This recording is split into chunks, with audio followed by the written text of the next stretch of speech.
Chào mừng các bạn đã quay trở lại với kênh Việt Nam Asian Defense. Mỗi ngày một video về khí tài quân sự. Đó là lời hứa của tôi với các bạn trong 2 năm tới. Không cần bạn là dân trong ngành, không cần bạn từng học qua trường quân sự nào. Chỉ cần theo tôi đủ lâu, tôi đảm bảo bạn sẽ hiểu tường tận từng khẩu pháo, từng lớp giáp, từng tính năng kỹ chiến thuật của vũ khí quân đội Việt Nam, đến mức có thể tự tin đứng tranh luận sòng phẳng với bất kỳ ai tại một triển lãm quân sự. Nếu bạn quan tâm đến sức mạnh quân đội Việt Nam, đừng chỉ xem lướt qua một video rồi thôi, hãy nhấn đăng ký ngay bây giờ.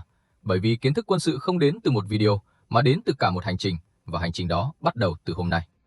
Có một điều thú vị, cả Việt Nam và Trung Quốc đều từng lấy cảm hứng từ cùng một mẫu xe huyền thoại của Liên Xô, chiếc BMP-1. Trung Quốc làm điều đó từ những năm 1980 cho ra đời Type 86, còn Việt Nam thì vừa làm điều tương tự vào năm 2024 với XCB-01, chiếc xe chiến đấu bộ binh bánh xích đầu tiên hoàn toàn tự sản xuất trong nước. Câu hỏi đặt ra là, sau 4 thập kỷ, phiên bản Việt Nam có vượt qua được đàn anh đi trước của Trung Quốc hay không? Hãy cùng tôi mổ xẻ vũ khí, giáp bảo vệ, động cơ và triết lý thiết kế của cả hai. Ở cuối video, tôi sẽ đưa ra một nhận định có thể khiến bạn bất ngờ, nên đừng tắt video vội.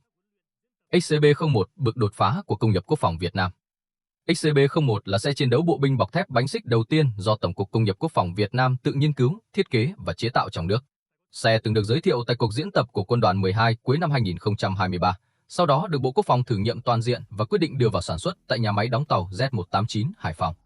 Xe chính thức ra mắt công chúng tại triển lãm Quốc phòng quốc tế 2024. Về hình dáng, XCB-01 có nhiều nét tương đồng với BMP-1 của Liên Xô, nhưng kích thước lớn hơn, dài gần 7 m, rộng hơn 3,2 m, cao khoảng 2,1 m, khoảng sáng gầm 37 cm, tổng trọng lượng khoảng 15 tấn. Kíp lái gồm 3 người, lái xe, pháo thủ và trưởng xe. Xe dùng động cơ diesel 300 mã lực, tốc độ tối đa 65 km/h trên bộ và 7 km/h dưới nước, có thể vượt dốc 30 độ. Về hỏa lực, vũ khí chính là pháo nòng trơn cỡ 73 mm, cờ số 40 viên, bắn được cả đạn xuyên và đạn nổ phá mảnh, tiêu diệt mục tiêu ở cự ly 700 m. Đi kèm là 4 tên lửa chống tăng CTVN-18, diệt mục tiêu cơ giới ở cự ly từ 500 đến 3.000 m. Vũ khí phụ gồm súng máy đồng trục PKT 7,62 mm với 2.000 viên đạn và súng máy phòng không NSV 12,7 mm trên nóc tháp pháo với 200 viên. Xe còn có tổ hợp kính ngắm đa kênh thế hệ mới, phát hiện mục tiêu ở cự ly tới 2.000 m trong mọi điều kiện thời tiết. Về khả năng bảo vệ, xe có hệ thống cảm biến cảnh báo chiếu xạ laser, tự động bắn lựu đạn khói tạo màn chắn khi bị phát hiện, cùng hệ thống phòng hộ sinh hóa hạt nhân đầy đủ. Giáp nghiêng ở bán cầu trước giúp xe chịu được hầu hết các loại đạn bộ binh thông thường. Đặc biệt, XCB-01 còn được trang bị điều hòa không khí trong khoang xe. Chi tiết tưởng nhỏ nhưng rất thiết thực với khí hậu nóng ẩm của Việt Nam. Cửa ra vào chính đặt ở phía sau, giúp bộ binh đổ quân an toàn giữa trận địa. Type 86 bản sao, BMP-1 của Trung Quốc. Type 86, tên định danh công nghiệp WZ501, là câu chuyện có phần kịch tính hơn. Đầu thập niên 1980, Trung Quốc có được một chiếc BMP-1 của Liên Xô, nhiều khả năng thông qua Ai Cập, rồi tiến hành mổ xẻ, sao chép ngược gần như toàn bộ để tạo ra phiên bản của riêng mình. Nguyên mẫu đầu tiên hoàn thành năm 1987, chính thức được định danh Type 86 vào năm 1986 và bắt đầu trang bị cho Quân Giải phóng Nhân dân Trung Quốc từ năm 1992, nghĩa là gần 30 năm sau khi BMP-1 nguyên bản ra đời. Xe nặng khoảng 13,3 đến 13,6 tấn, nhẹ hơn XCB-01 khoảng 1,5 đến 2 tấn, dài 6,74 m, rộng 2,97 m, dùng động cơ diesel khoảng 290 mã lực, tốc độ tối đa 65 km/h trên bộ, 7 đến 8 km/h dưới nước, tầm hoạt động 410 đến 510 km trên bộ. Kíp lái 3 người, chở được 8 binh sĩ. Về hỏa lực, phiên bản gốc Type 86 dùng pháo nòng trơn 73 mm và tên lửa chống tăng HJ-73, bản sao của tên lửa AT-3 Saker Liên Xô, cùng súng máy đồng trục 7,62 mm. Đây gần như là bản sao thông số của BMP-1 nguyên bản. Các phiên bản nâng cấp sau này như Type 86i hay Type 86G thay pháo 73 mm bằng pháo tự động 25 mm hoặc 30 mm để tăng khả năng đối phó với xe bọc thép hạng nhẹ và bộ binh hiệu quả hơn. Về khả năng bảo vệ, xe dùng giáp thép hàn, đủ sức chống đạn bộ binh cỡ nhỏ và mảnh văng. Mức bảo vệ tương đương các xe cùng thời kỳ với BMP-1. Đến nay, Type 86 vẫn còn hơn 1.000 chiếc phục vụ trong biên chế Trung Quốc, dù không còn được nâng cấp đáng kể sau năm 2020 và đang dần bị thay thế bởi các dòng xe chiến đấu bộ binh thế hệ mới hơn như ZBD-04, ZBD-05. Khi so sánh trực tiếp về trọng lượng và kích thước, XCB-01 nhìn hơn hẳn 15 tấn so với 13,3 đến 13,6 tấn của Type 86. Dài và rộng hơn đôi chút, điều này cho thấy XCB-01 được tính toán để mang thêm giáp và trang bị, thay vì chỉ chạy theo con số nhẹ nhất có thể. Về động cơ và tốc độ, hai xe khá tương đồng, cùng khoảng 300 mã lực, tốc độ tối đa gần bằng nhau, 65 km/h.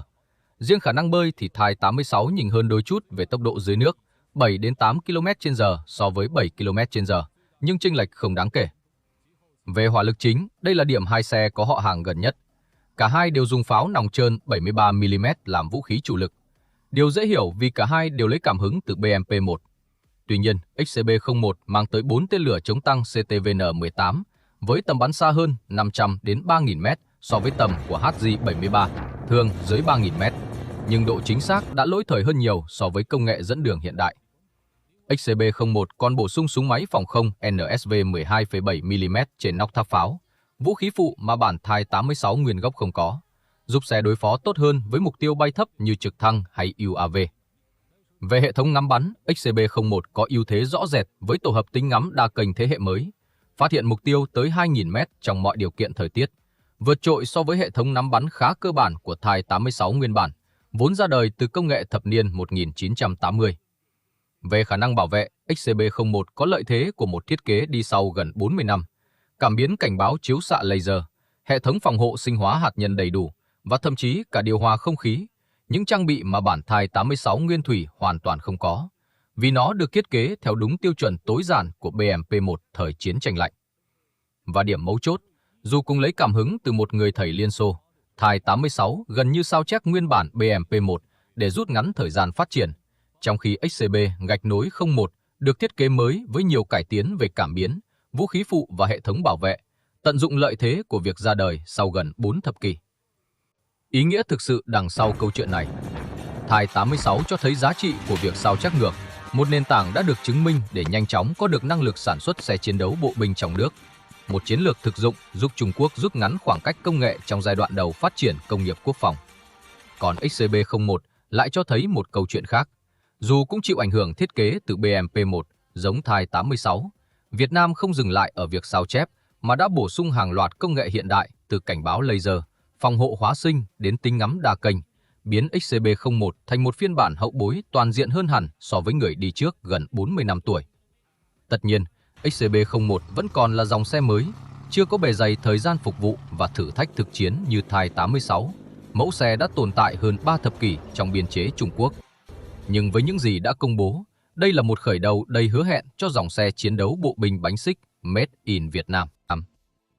Vậy theo các bạn, giữa Thai 86, bản sao BMP-1 đã tồn tại hơn 30 năm của Trung Quốc và XCB-01 hậu bối được nâng cấp toàn diện của Việt Nam, đâu mới là lựa chọn đáng tin cậy hơn trên chiến trường hiện đại?